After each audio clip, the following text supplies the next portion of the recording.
Olá, alunos! Vamos iniciar a nossa semana 4 do plano de ensino tutorado, PET 3. Nós vimos na semana 3 sobre ética aristotélica, vimos um pouco o pensamento de Aristóteles sobre a sua visão ética, a busca da virtude, do meio termo, né? Agora nós vamos para a ética kantiana, já é uma visão moderna da ética, em que o elemento principal é o dever. Então é a chamada ética do dever, né? O que é um dever? Aquilo que nós devemos, né? Que faz parte de nossa conduta, que está como referência, que é algo que não podemos deixar de fazer. Então, o dever é um imperativo categórico, né?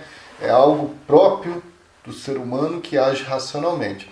Então, quando a gente faz algo por dever, se eu tenho o dever de ajudar alguém, não é porque me pedem ou porque vou receber alguma coisa em troca, não. É o dever, isso está intrínseco a mim, faz parte da minha ação humana, que é respeitar sem nada em troca. Então é como se fosse respirar.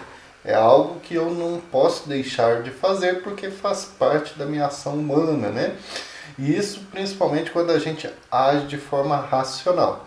A ética do Kant é também chamada por um termo deontológica por causa desse sentido do dever, né? Que vem do grego. Então, deve, é a ética do dever. Por que é chamada essa ética do dever, né? Porque está intrínseco a mim.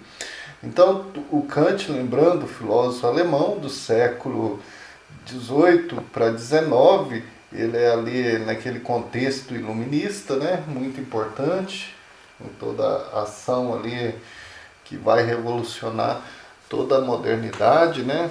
Ele e mais outros filósofos vão ser referência em vários assuntos. E nesse sentido da ética, Kant traz alguns elementos muito importantes para nós, né? Então existe uma ordem no mundo, uma lei moral que nós humanamente sempre estamos de forma racional na obrigação, como imperativo, faz parte, é uma norma que tem uma ação universal, né? Toda ação nossa implica em algo. Então nós vamos ter um texto aí que explana bastante isto, de forma muito interessante, né? Muito simples, muito objetivo também, vai direto ao ponto. Então, colocando já um exemplo que nós temos aqui dentro do texto, para entender essa questão do dever como uma ação racional, uma lei moral que é universal, e as inclinações nossas. Então, baseada nos desejos, nas vontades nossas, né? E no caso do dever, ele está baseado na razão, no dever moral que nós temos. Então, quando tem o texto cita um exemplo muito interessante, muito simples, que podemos pensar em vários outros elementos da nossa vida, mas você tem a experiência de ver alguém, de repente, numa calçada, tendo um ataque cardíaco. Logo você se sente compaixão daquela pessoa, né? Isso passa pelos sentimentos. E passar pelos sentimentos, você vai ter uma reação de poder ajudá-la, né? Mas isso também, quando a pessoa é muito fria, calculista, ela pode fazer a mesma ação de ajudar, mas em vista de uma ação que é o dever moral. Muitas vezes as nossas inclinações, né, elas podem falhar muitas das vezes.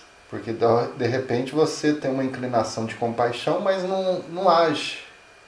Você pode ser motivado como o outro em um momento, como em outro momento você pode não se motivar. Então a inclinação ela é perigosa, os desejos nossos, porque eles variam muito.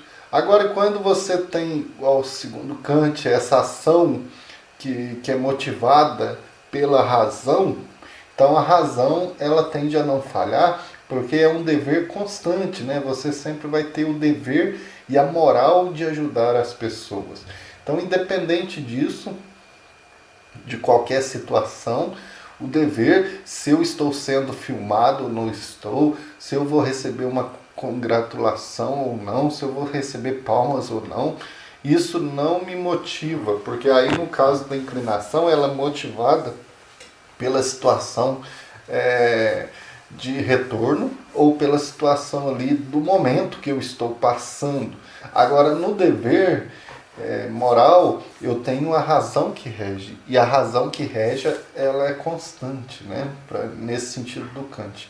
Então você vê que assim, é uma distinção muito tranquila para a gente entender essa ética do dever, que acaba tendo um discurso diferente, né? Quando nós entramos na modernidade sobre aquilo que vem tanto da ética medieval, né? Dos elementos que constituem ali a religião, como desde daquilo que já perpassa a ética de Platão ou de Sócrates, ou daquela que perpassa a ética de Aristóteles, que vai influenciar muito. Agora nós temos um novo modo de ver a ética moral, né? Ela como um elemento de dever, que baseia-se então na ação sempre do ser humano que está racionalmente vendo os imperativos categóricos que ajudam nessa ordem do mundo, né?